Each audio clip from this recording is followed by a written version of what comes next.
অমর শিল্পী তুমি কিশোর কুমার, তোমাকে জানাই প্রণাম।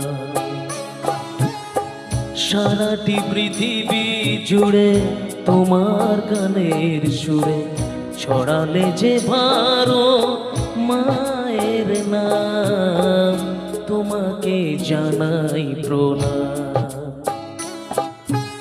অমর শিল্পী তুমি কিশোর কুমার, তোমাকে জানাই প্রণাম।